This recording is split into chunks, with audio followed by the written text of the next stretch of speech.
Eu tava esperando você terminar o raciocínio, até te interrompi. Sim. Porque o que acontece, pegando o gancho da pergunta da Carol, eu mesmo recebo ligações de amigos falando o seguinte: André, quero investir aqui, tô com uma grana, quero investir em fundos imobiliários. E o cara, ele traz para mim as opções já pronta e sempre, ultimamente, são fundos de papel. E, basicamente, nós vamos falar de DEVA 11, HCTR11, que são os fundos que estão pagando risco. 15%, 16% ao ano. E aí o cara, Baroni, às vezes eu passo isso porque é o meu perfil de investidor. Eu falo, olha, eu diversifico. Eu invisto em fundo de tijolo e papel. E dentro de tijolo, eu vou colocar lá lajes, shopping, logística, tudo bem distribuído, né? Só que o cara, ele tá de olho só nesse percentual de 15%, 16%, porque ele acha que vai sempre acontecer esse retorno para ele. Quais são os riscos do cara focar só no percentual ali de 15%, 16%? É terrível. É terrível esse risco. É terrível. Por quê? Porque o mais risco, ele invariavelmente pode te dar algum desconforto em algum momento, tá? A gente possivelmente vai voltar no caso do MXRF, mas aonde eu acho que é o epicentro do problema do MXRF é justamente os defaults que ele teve. As remarcações de perda que ele teve, que ele vem herdando lá de trás. E que, quando veio, inclusive, a integralização com o XP Gaia, que eu falei agora há pouco, mais chamou atenção. Então, eu estou invariavelmente voltando no caso do MXRF. Quando nós investimos só pelo yield, você está tomando uma decisão de investimento com base em um critério. É perigosíssimo em todos os aspectos. Eu vou comprar essa roupa. Ela é cara, ela é boa? Não necessariamente. Ela é barata, ela é ruim? Não necessariamente. Eu vou... enfim, eu vou comprar esse carro. Ele é bonito, ele é bom. Sabe? Então, quando você compra vou comprar um fundo imobiliário, o yield alto, então ele é bom. Não é isso. Eu posso ter realmente fundos com excelente qualidade que estejam com yields mais altos. E o inverso. Fundos ruins que estão com yield bom. Então, assim, o que eu quero deixar bem claro para todo mundo, e aí, Carol, segurando aqui um pouquinho, indo lá para Carol, o investidor iniciante, a gente tem que ter muito cuidado com ele. Eu falo muito isso. Investidor iniciante, às vezes você tem que dar um choque nele. Tem que dar um choque nele, entendeu? Justamente porque quando ele entra em sites e tem uns botõezinhos mágicos lá, que pesquisa por ordem de tamanho, por ordem de não sei o que, quantidade de codices, ele invariavelmente vai no que está pagando mais. Sim. É intuitivo também, ele fazer isso, entendeu? Porque é aquela tal história, né? Fala para mim um corredor famosíssimo aí. O Bolt. Usain Bolt. Agora me fala um grande maratonista. Ninguém lembra assim. Entendeu? Exatamente. Então, assim, as pessoas querem justamente essa aceleração e é perigoso. E às vezes você tem uma alta performance em um determinado fundo, mas é o Usain Bolt. E ali chega uma hora que ele aposenta mais rápido. Enquanto isso, o maratonista vai estar correndo 40 quilômetros, até velhinho ele vai estar correndo lá. Então você tem que colocar na cabeça do iniciante que ele é um maratonista, ele não pode querer essas acelerações. Agora, pimenta na carteira não tem problema. Vamos esquecer fundo imobiliário, um prato de comida. Você não pode colocar muita pimenta, muito sal, muito tempero. Você desfigura até o sabor da comida. Bem colocado. Fundo imobiliário ou outros investimentos em geral, a mesma coisa. Esses fundos mais apimentados, eles não são proibidos. Mas é a pimenta, é o tempero da carteira. Agora, investidor iniciante, você está ciente do que é um risco de uma pimenta? Por exemplo, você pode ter um fundo de galpão logístico que também tem mais risco. Tem fundos de galpões logísticos, por exemplo, que são galpões industriais, que têm empresas com perfil de crédito mais baixo, que estão pagando mais. É diferente de ter uma empresa de primeiríssima linha, num galpão, no raio 15 de São Paulo. Sim. Só que o cara vai aonde? No que está pagando mais. Então... E às vezes é só um momento que aquele fundo está sofrendo ali, mas depois ele vai continuar sendo um bom fundo. Então, por isso que eu falo que você tem que olhar a composição, entendeu? E aí, André, a única dica que eu dou para todo mundo, seja o iniciante e o mais profissional de todos, é revisar a carteira de 6 em 6 meses. Dá 10 passos para trás e ver tudo. Você se parece uma pessoa muito saudável. Olhando para você, sinceramente, Carol, ele tá saudável, não tá? Tá, olhando bem, tá bem saudável, não tá? Sim, muito. Mas você acha que ele deveria ou não fazer um check-up daqui? Com certeza. Esse pode é o mudar, ponto. pode mudar muita coisa, com certeza. Pode mudar pouca coisa, muita coisa. Você pode antecipar um problema. Poxa, esse resultado de sangue aqui, esse ponto aqui, poxa, André, não poderia ter dado esse número. Vamos investigar um pouco mais? Uhum.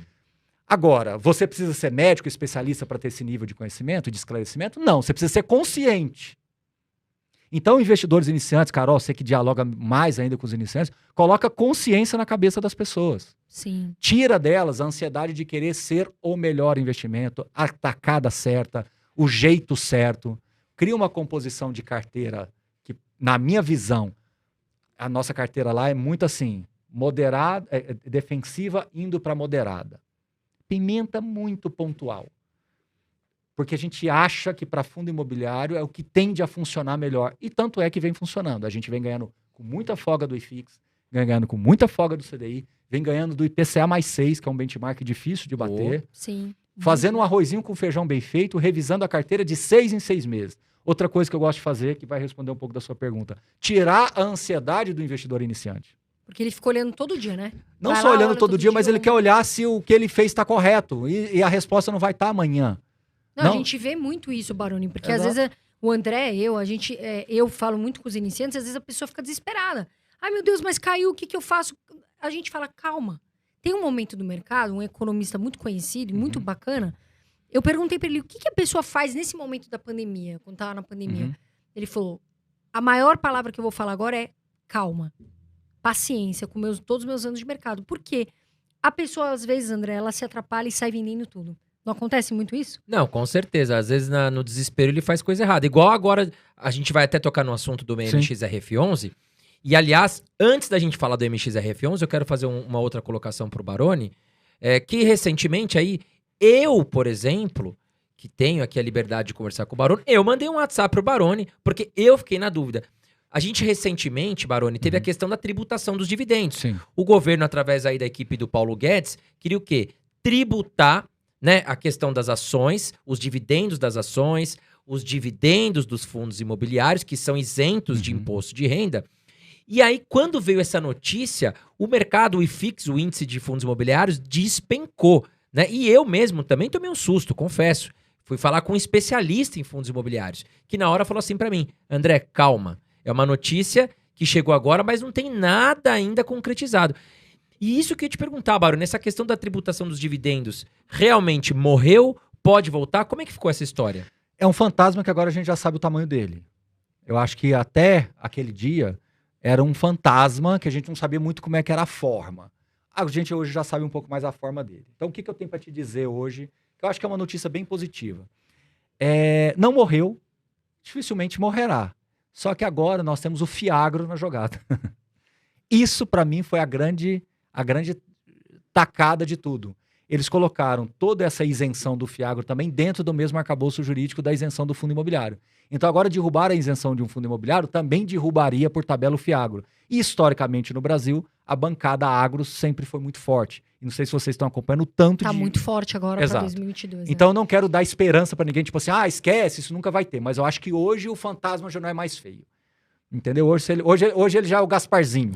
Continua sendo um fantasma, mas é um fantasma menos assustador. Antes era aquele que você arrepia, sabe? Só de pensar se arrepia. Não, quando caiu 7%, você fala, meu Deus, o que é agora? Pra onde que vai, né? Agora eu já acho que já é um Gasparzinho, entendeu? Então não sei Aliviou, porque lá dentro, o que a equipe do Paulo Guedes falou? Opa, nós vamos mexer com muita gente aqui, acho que não vai ser Não, bom. eu acho assim, o Paulo Guedes citou nominalmente fundo imobiliário, assim, numa live que ele fez, não me recordo com quem, mas ele citou nominalmente. E ele usou um termo da gangorra, né? Eles não tinham dimensão da força de um fundo imobiliário hoje na economia. Porque, assim, quando ele viu tanto de emprego que ia ser prejudicado, as transações imobiliárias hoje, as grandes, 63% das grandes operações imobiliárias estão sendo agora só via fundos imobiliários. Então, quando ele viu que isso ia resvalar em imposto de transferência, em geração de emprego, ele fez uma continha e percebeu, poxa, eu vou ganhar um pouco agora, mas vou deixar de ganhar muito no longo prazo, né? Então, assim, uma indústria de 150 bi, se ela chegar em 500 bi, o que ele vai ganhar de imposto só de novas emissões de crescimento e de transferência, compensa muito durante anos. Então, é que a gente fala no mercado, agora vou usar um termo técnico, ele não fez o trade-off, né? Ou seja, ele quis levar essa vantagem no curto prazo, mas ele não viu o que ele estava deixando de ganhar no longo. E quando ponderaram melhor e teve uma interlocução mais próxima, gestores foram para Brasília, a gente criou interlocução lá também, a equipe, né, as pessoas, os políticos também perceberam, né? Teve a atuação de alguns, né? Arnaldo Jardim, Celso Sabino, o próprio relator também, que a gente fez lives, foram assim, foi muito bom aquilo ali. Foi a primeira vez que a gente trouxe a classe política e fazendo a democracia de verdade. Essa é a democracia de verdade. Eu conversei, como eu ficava feliz ali, porque ali eu estava cumprindo o meu papel não só de defender a indústria de fundos imobiliários, mas como cidadão, Sim. de falar aquilo que eu acreditava. Então, no campo da discussão, né, não teve nada extra, né, oficial ali, de conversa de canto ali, não, foi no campo democrático, foi um jogo democrático mesmo. Então aquilo ali me deu um prazer muito grande de fazer. Foi uma voz de fato ali, eu não precisei, não, vamos aqui que eu te ajudo aqui, vamos. Não teve nada disso. Isso eu me falo com muita tranquilidade. Então, isso foi o mais legal de fazer, de exercer o exercício, de exercer o papel de cidadão Baroni e ao mesmo tempo, de defensor da indústria de fundos imobiliários como uma voz ativa também. Então, foi muito legal e, enfim, eu acho que foi um passo importante naquele momento, uma virada de página importante no capítulo.